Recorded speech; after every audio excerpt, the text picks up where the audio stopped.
Doctora Federica debe estar en Milán, ya nos estamos conectando con ella. Ella nos va a hablar de monitoreo o monitorización de los pacientes en seguimiento de la enfermedad inflamatoria intestinal. Estuvimos con ella ya en el Hospital San Rafael. Doctora, Good ¿nos oye? morning. Buenos días, buenas tardes para usted. Buenos días, yes, buenas tardes. Bueno. Gracias por tu amable invitación. Lo siento mucho, me gustaría estar allí. Desafortunadamente me fue imposible. Quizá el próximo año, pero por hoy solo les presentaré mi charla desde Milán. Empezamos con el primer tema, hablaremos sobre el monitoreo de las enfermedades inflamatorias intestinales. Y el punto es que hemos cambiado nuestros objetivos y sin duda los síntomas son un objetivo muy importante. En el pasado y aún ahora siguen siendo realmente importantes. Y si nos vamos a la otra parte del iceberg, buscamos la normalización de biomarcadores. Estamos buscando la inflamación mucosa y probablemente todavía no sea un objetivo formal, pero estamos buscando la remisión histológica y la curación transmural. Algo que en otro futuro, podría ser la eliminación completa de la inflamación. Entonces tenemos que prevenir el daño tisular y debemos tratar más allá de los síntomas. Y si comparamos los objetivos que tenemos, los que tienen los médicos, comparados con los pacientes, verán aquí a la izquierda la definición de la remisión es diferente, porque para los pacientes lo más importante es la resolución de los síntomas. Para nosotros los clínicos las pruebas son más importantes. Y si preguntamos sobre las expectativas de duración del tratamiento, para nosotros es importante pensar en algo que no sea tan lejano, así que 1 o más de un año. Pero para los pacientes es algo más lejano, piensan en 5 años o más. ¿Cuándo debemos monitorear a nuestros pacientes? En diferentes momentos durante el tratamiento, por supuesto, antes del tratamiento inicial, pero luego tenemos que evaluar el objetivo muchas veces. Y tenemos que ajustar el tratamiento y evaluar nuevamente. Por eso tenemos esta imagen circular aquí. ¿Cómo lo hacemos? Lo hacemos, por supuesto, con los síntomas clínicos de nuestros pacientes. El resultado reportado por el paciente con endoscopia. Para los pacientes pediátricos debemos seguir su crecimiento y desarrollo. Usamos biomarcadores como la PCR, la calprotectina fecal y también la hemoglobina. Y utilizamos imágenes seccionales como la tomografía computarizada, la heterografía, la resonancia magnética y el ultrasonido intestinal. Y por supuesto tenemos que monitorear especialmente en pacientes con manifestaciones extraintestinales, otros tipos de inflamación. En el pasado monitoreábamos a nuestros pacientes en visitas al consultorio. Decidíamos qué hacer principalmente basándonos en los síntomas de los pacientes. Utilizábamos endoscopía e imágenes o lo que fuera necesario. Lo que hacemos ahora es algo nuevo. Después del COVID, especialmente, comenzamos con la telemedicina, porque las visitas no son para todos, pero podemos manejar a algunos pacientes desde casa. Decidimos no solo basarnos en los síntomas, sino que utilizamos marcadores como análisis de sangre, pruebas de heces, endoscopias, imágenes y algunas situaciones especiales. Utilizamos el TDM para monitorear la respuesta y gestionar el tratamiento. Y por supuesto, en ambas situaciones debemos esperar los resultados de nuestra técnica. ¿Por qué los síntomas no son suficientes?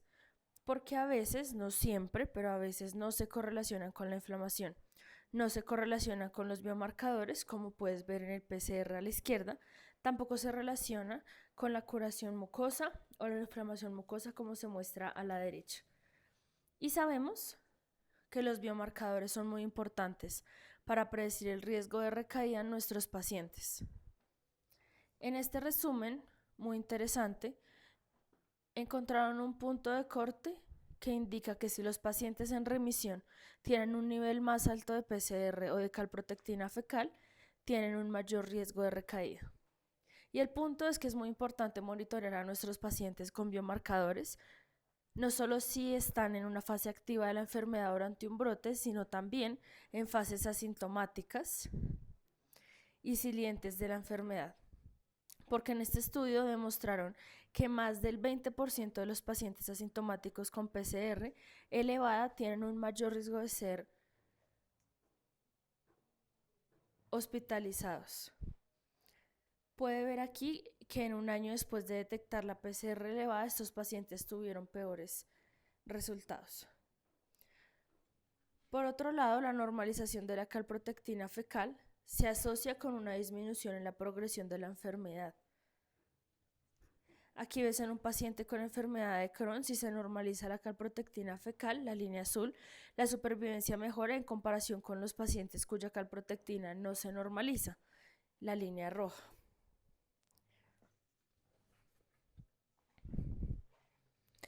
En la colitosis ulcerosa, la calprotectina fecal también puede predecir la recaída. En este estudio, el punto de corte de la calprotectina fecal como predictor de recaída fue 300. Si tienes una sola medición, la precisión era alta, sobre todo en términos de especificidad. Pero si tienes 2 mediciones consecutivas en calprotectina fecal por encima de 300, la especificidad era del 100%. El problema es que desafortunadamente no tenemos el punto de corte ideal. Si observas diferentes estudios en distintas enfermedades, como la enfermedad de Crohn o la enfermedad de Crohn postquirúrgica, verás que los puntos de corte varían entre estudios, así que no tenemos uno definitivo. Por ejemplo, en esta reciente publicación, que es un análisis del ensayo alemán Varsity, en pacientes tratados con vedolizumab, utilizaron un punto de corte de 250 para la calprotectina fecal. Demostraron que los pacientes con calprotectina fecal igual o menor de 250 tenían una reducción del 70% en el riesgo de colectomía y una reducción del 42% en el riesgo de hospitalización. Así que es un objetivo muy importante. Sin embargo, los síntomas clínicos por sí solos no son suficientes y los biomarcadores tampoco lo son, porque no son específicos para la EI. No pueden identificar la ubicación, la extensión de la enfermedad o las complicaciones, como ocurre en la enfermedad de Crohn, por ejemplo. Sin duda, necesitamos técnicas adicionales de monitoreo que puedan mejorar el control de nuestros pacientes. En el pasado, utilizábamos el control del intestino delgado y, por supuesto, la endoscopía, pero como te mencioné antes, solo cuando era necesario. Lo que sucede ahora es que usamos más análisis de sangre, más pruebas, es decir, más biomarcadores. También utilizamos monitoreo no invasivo como imágenes seccionales y monitoreo en el punto de atención. Utilizamos ultrasonido intestinal, especialmente combinado con biomarcadores, para monitorear a nuestros pacientes y probablemente en el futuro definiremos nuestros nuevos objetivos basados en imágenes seccionales. Usaremos nuevas técnicas de imagen y probablemente también inteligencia artificial. Pero hablaré de eso específicamente en la parte endoscópica de la segunda charla. ¿Por qué el ultrasonido podría ser mejor que otras técnicas? Porque no es invasivo y los resultados son muy rápidos. Se puede realizar en el punto de atención, es decir, lo hago en mi clínica ambulatoria cuando tengo una duda o necesito verificar algo en pocos minutos. Es de bajo costo, sin radiación, sin preparación y centrado en el paciente. La endoscopia es muy útil, te lo diré, sin embargo, es invasiva, es más costosa y no puedes visualizar manifestaciones extramurales. La tomografía computarizada es muy buena, pero también tiene radiación. Ya sabes, la resonancia magnética tiene una disponibilidad restringida, es costosa y hay variabilidad en la calidad de imágenes. Lo que sabemos actualmente por muchos estudios es que la enfermedad de Crohn, especialmente la enfermedad de Crohn, la precisión entre el sonido intestinal, la resonancia magnética y la TC, especialmente para complicaciones que son algo muy específico, es muy similar. ¿Qué pasa con la enfermedad de Crohn? Si revisas la resonancia magnética, es útil, porque puedes monitorear el éxito terapéutico. La precisión es bastante buena para identificar la curación mucosa y evaluar la respuesta terapéutica. Puedes ver algo más profundo, es decir, puedes comprobar la curación transmural porque puedes ver el daño persistente en la resonancia magnética y la terapia en pacientes con remisión endoscópica. Y esto es más o menos lo mismo con un ultrasonido intestinal. Sin embargo, como te dije, es más caro y es más difícil de realizar, necesitas preparación y no es lo mismo. Y si comparas la definición de curación transmural, verás aquí a la izquierda que la definición para la resonancia magnética y la TC es muy complicada y muy diferente. Para el ultrasonido intestinal es más fácil, porque si hablas de curación transmural, en general significa que tienes una normalización del grosor en la pared intestinal.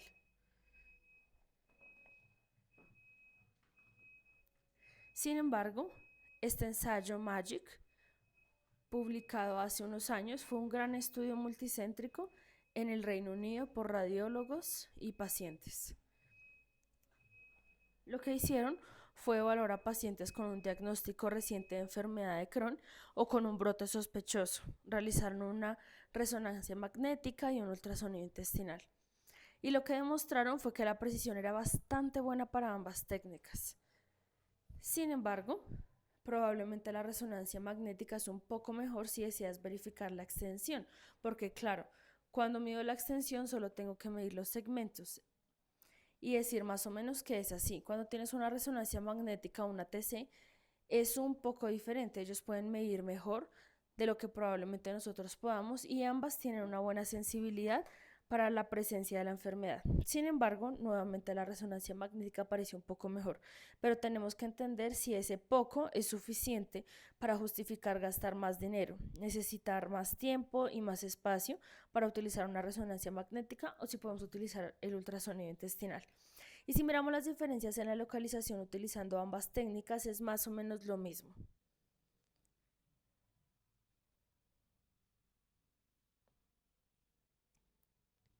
Te mencioné que la curación transmural podría definirse como un grosor normal de la pared intestinal, es decir, menos de 3 milímetros. Sin embargo, tenemos otros parámetros, así que probablemente la curación transmural completa significa la normalización del grosor de la pared intestinal junto con la ausencia del flujo en la pared intestinal, una estratificación normal y sin hipertrofia del mesenterio. Y sabemos, porque ahora lo sabemos, que estudios han demostrado que la curación transmural es mejor que la curación endoscópica, porque se asoció con mejores resultados después de un año de tratamiento. Esta es una cohorte de 240 pacientes con enfermedad de Crohn. Puedes ver la necesidad de cirugía a los 12 meses, la necesidad de hospitalización, la necesidad de escalada terapéutica, la necesidad de cualquier resultado nuevamente en un año. Y tenemos otros estudios que demuestran lo mismo. En diferentes estudios encuentras distintas definiciones de curación transmural. En este estudio en Nápoles ves que la definición no es solo la normalización del grosor de la pared intestinal, sino que esto va junto con la curación mucosa. Y nuevamente demostraron que si tienes ambas, sin duda los resultados son mejores. Este es otro estudio retrospectivo. Más de 200 pacientes con enfermedad de Crohn demostraron exactamente lo mismo. Pero es muy interesante saber que es complicado lograr la curación transmural. En este estudio se ve que la curación transmural solo se logró el 30% de los pacientes en un año. Esto significa que es importante que sepamos que los resultados son mejores. Sin embargo, si pienso en tratar a todos con este objetivo, es decir, si no hay curación transmural, cambio de terapia, probablemente sea muy difícil lograrlo en cada paciente. Así que tenemos que entender qué hacer y cuándo es suficiente para avanzar. Creo que es importante, puedes usar el ultrasonido intestinal, puedes optimizar tu terapia, pero cambiar solo por la curación transmural, probablemente en este momento, con los fármacos que tenemos, no es el momento adecuado. Ese es el primer estudio, este es el ensayo clínico, ese es el ensayo Startup, pero hicieron un subanálisis usando ultrasonido intestinal y demostraron que la respuesta La respuesta transmural, es decir, la respuesta en el engrosamiento, una reducción en el engrosamiento. Una reducción en el flujo intestinal se logró después de 4 semanas. Eso significa que después de 4 semanas puedes verificar algún cambio en la pared del intestino. Y demostraron que ustekinumab tuvo la mejor respuesta en el colon y en pacientes que no habían sido tratados previamente con biológicos. Para entender y monitorear a nuestros pacientes usando ultrasonido intestinal, necesitamos algunas puntuaciones. Proponemos esta puntuación para la enfermedad de Crohn, la puntuación BOOST. Y solo necesitamos 2 parámetros, el grosor de la pared intestinal y el flujo de la pared.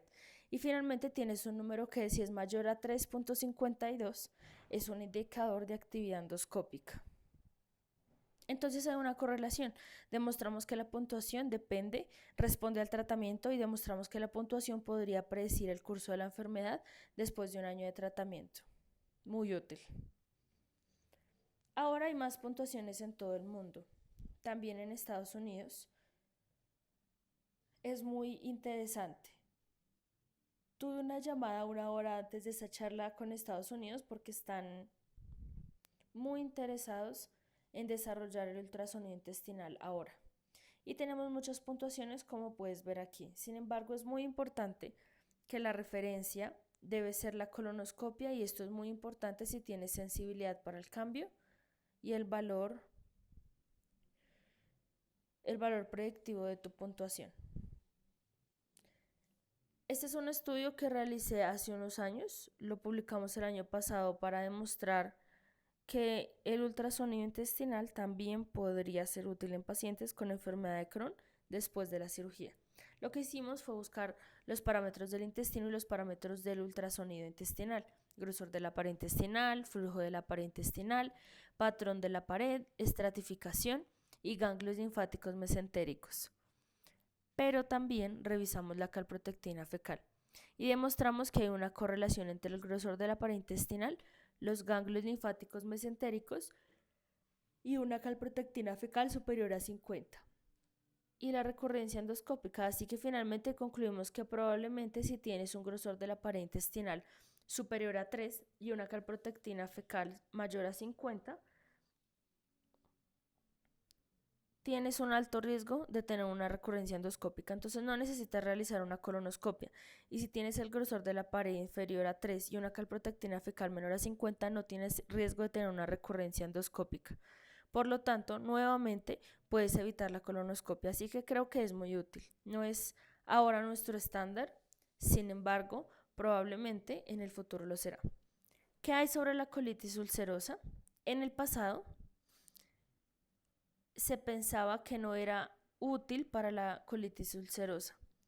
Sin embargo, hace 10 años demostramos, y muchos colegas también lo demostraron, que podría ser útil porque puedes verificar el grosor de la pared intestinal y nuevamente se correlaciona con la actividad endoscópica e histológica. Ese es el estudio publicado en Gastroenterology en pacientes usando tofacitinib. Realizaron ultrasonido intestinal y endoscopia al inicio, y después de 8 semanas demostraron una correlación muy interesante. Pero el problema que tenemos con la colitis ulcerosa probablemente es el recto, porque a veces es difícil de ver en la vista transabdominal. Sin embargo, ahora estamos tratando de estudiar esto usando el ultrasonido transperineal. Es un ultrasonido donde se coloca el transductor en el ano, no a través del ano, sino sobre el ano, por lo que no hay dolor ni problema y se puede medir un poco mejor el recto, así que estamos estudiando eso. Ese es el problema, probablemente el estudio más grande sobre colitis ulcerosa. Para monitorear la actividad de la enfermedad, el estudio TRUST nuevamente demostraron que los parámetros del sonido son sensibles al tratamiento. Así, aquí ves los diferentes segmentos del intestino y los diferentes parámetros evaluados. Pero tenemos una respuesta y podemos verificar la respuesta usando ultrasonido intestinal. Y nuevamente tenemos algunas puntuaciones. Proponemos una puntuación simple para la colitis ulcerosa. También, entonces nuevamente solo necesitas el grosor de la pared.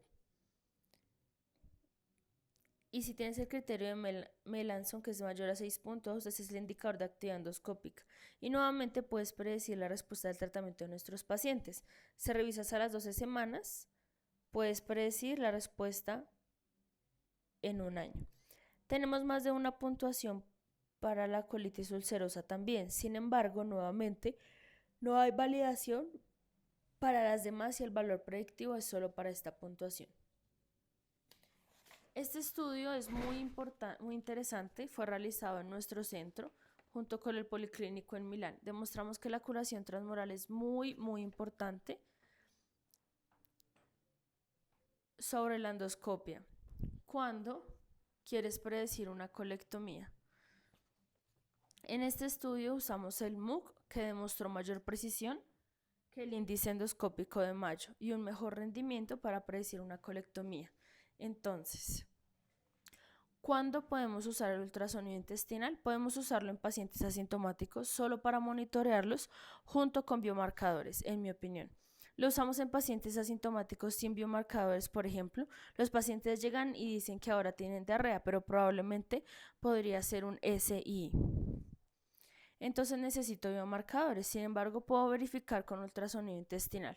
Lo usamos en pacientes que inician tratamiento y lo seguimos cada 3 a 6 meses o cada año, depende del medicamento, depende de la respuesta de nuestros pacientes. Y en el futuro probablemente incorporaremos más biomarcadores en nuestro tratamiento, en el recorrido de nuestros pacientes. Mi conclusión es que el monitoreo no invasivo de la EI es una herramienta clave para mejorar los resultados a largo plazo y la calidad de vida de los pacientes. El ultrasonido intestinal se puede usar para monitorar a nuestros pacientes, la actividad de la enfermedad, evaluar la respuesta al tratamiento y guiar la optimización. Es muy importante usar el ultrasonido intestinal en el manejo diario de la tensión. En agosto realizamos el primer curso de ultrasonido intestinal en Sao Paulo, en Campinas. Fue muy interesante. Fue el primero en Latinoamérica, así que esperamos mejorar esta técnica en América Latina. Y finalmente, el monitoreo compuesto con métodos no invasivos como el ultrasonido intestinal junto con biomarcadores como la PCR y la calprotectina fecal. Probablemente sea la mejor manera de monitorear a nuestros pacientes. Y gracias por su atención. Muchas gracias por su excelente presentación, doctora Federica. Creo que pues en la mañana llevamos una inmersión en el tiempo de lo que hacíamos, de lo que tenemos ahora, pero todavía pareciera que a pesar de que hay terapias avanzadas muy buenas y que cada vez tenemos más disponibilidad y recursos, todavía nos falta un poquito. Entonces, el doctor Manuel Barreiro nos va a hablar ahorita de las terapias en investigación.